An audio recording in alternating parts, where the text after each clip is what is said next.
திருச்சின்னா எனக்கு முன்னாடி பேசின 2-3 பேர் சொன்ன மாதிரி திருடா திருடி தான் ஞாபகம் வரும். திருடா திருடிக்காக தான் நான் அங்க முதல்ல திருச்சி வந்தேன். இங்க ஒரு 40-45 நாள் இருந்தேன்.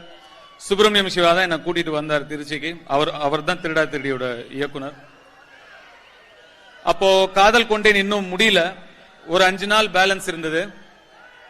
ஆனா திருச்சியில முதல் நாள் இங்க ஷூட்டிங். முன்னாடி எல்லாம் ஒரு பூஜை போட்டு ஒரு டேட் குறிச்சிட்டோம்னா அது நின்னா அது ஒரு அபசகுனமா ஃபீல் பண்ணுவாங்க.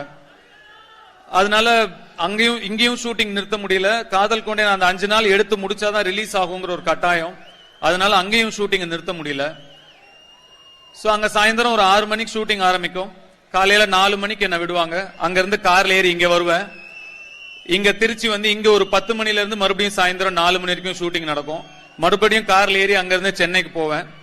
அங்க மறுபடியும் ஷூட்டிங். இந்த மாதிரி மாறி மாறி 4 நாள் போயிட்டு வந்துட்டும் காதல் கொண்டேனும் திருச்சியும்